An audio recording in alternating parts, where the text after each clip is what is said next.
ਭਾਰਤ ਦੇ ਪੁਰਾਤਤਵ ਸਰਵੇਖਣ ਵਿਭਾਗ ASI ਵੱਲੋਂ ਦਾਇਰ ਕੇਸ ਦੇ ਮਾਮਲੇ 'ਚ ਅਦਾਕਾਰ ਦੀਪ ਸਿੱਧੂ ਦੀ ਹਿਰਾਸਤ ਦੇਣ ਤੋਂ ਇਨਕਾਰ ਕਰ ਦਿੱਤਾ ਹੈ। ਇਹ ਕੇਸ ਲਾਲ ਕਿਲਾ ਹਿੰਸਾ ਨਾਲ ਜੁੜਿਆ ਹੋਇਆ ਹੈ। ਵਿਭਾਗ ਮੁਤਾਬਕ ਹਿੰਸਾ ਦੌਰਾਨ ਵਿਰਾਸਤੀ ਇਮਾਰਤ ਦੇ ਕੁਝ ਹਿੱਸਿਆਂ ਦਾ ਨੁਕਸਾਨ ਹੋਇਆ ਹੈ। ਪੁਲਿਸ ਨੇ ਅਦਾਲਤ ਤੋਂ ਸਿੱਧੂ ਦਾ 4 ਦਿਨ ਲਈ ਰਿਮਾਂਡ ਮੰਗਿਆ ਸੀ।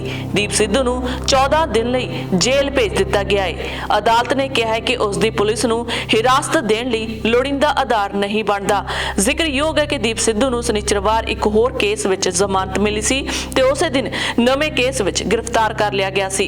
ਦਿੱਲੀ ਗੁਰਦੁਆਰਾ ਪ੍ਰਬੰਧਕ ਕਮੇਟੀ ਦੇ ਮਨਜਿੰਦਰ ਸਿੰਘ ਸਰਸਾ ਨੇ ਦੱਸਿਆ ਕਿ ਕਮੇਟੀ ਦੇ ਅਦਾਲਤ ਵਿੱਚ ਸਖਤ ਵਿਰੋਧ ਕਾਰਨ ਦਿੱਲੀ ਪੁਲਿਸ ਦੀਪ ਸਿੱਧੂ ਦਾ ਪੁਲਿਸ ਰਿਮਾਂਡ ਲੈਣ ਵਿੱਚ ਨਾਕਾਮ ਰਹੀ। ਉਹਨਾਂ ਦੱਸਿਆ ਕਿ ਕਮੇਟੀ ਵੱਲੋਂ ਵਕੀਲ ਜਸਦੀਪ ਸਿੰਘ ਢਿੱਲੋਂ ਤੇ ਅਭਿਸ਼ੇਕ ਵਰਮਾ ਨੇ ਦਿੱਲੀ ਪੁਲਿਸ ਦੀ ਮੰਗ ਦਾ ਜ਼ੋਰਦਾਰ ਵਿਰੋਧ ਕੀਤਾ।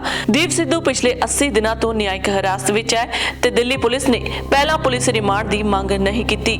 ਸਿਰਸਾ ਨੇ ਦੱਸਿਆ ਕਿ ਦੀਪ ਸਿੱਧੂ ਦੇ ਭਰਾ ਗੁਰਦੀਪ ਸਿੰਘ ਮੁੰਡੀ ਨਾਲ ਦਿੱਲੀ ਪੁਲਿਸ ਵੱਲੋਂ ਕੁੱਟਮਾਰ ਕਰਨ ਅਤੇ ਉਸ ਤੇ ਤਸ਼ੱਦਦ ਕਰਨ ਦੇ ਮਾਮਲੇ ਵਿੱਚ ਦਿੱਲੀ ਗੁਰਦੁਆਰਾ ਕਮੇਟੀ ਨੇ ਪੰਜਾਬ ਤੇ ਹਰਿਆਣਾ ਹਾਈ ਕੋਰਟ ਵਿੱਚ ਪਟੀਸ਼ਨ ਦਾਇਰ ਕੀਤੀ ਹੈ। ਇਸ ਵਿੱਚ ਮੰਗ ਕੀਤੀ ਗਈ ਹੈ ਕਿ ਜਿਸ ਟੀਮ ਨੇ ਗੁਰਦੀਪ ਸਿੰਘ ਮੁੰਡੀ ਉੱਤੇ ਤਸ਼ੱਦਦ ਢਾਇਆ ਉਹਨਾਂ ਖਿਲਾਫ ਕੇਸ ਦਰਜ ਕਰਕੇ ਉਹਨਾਂ ਨੂੰ ਹਿਰਾਸਤ ਵਿੱਚ ਲੈਣ ਦੇ ਹੁਕਮ ਦਿੱਤੇ ਜਾਣ।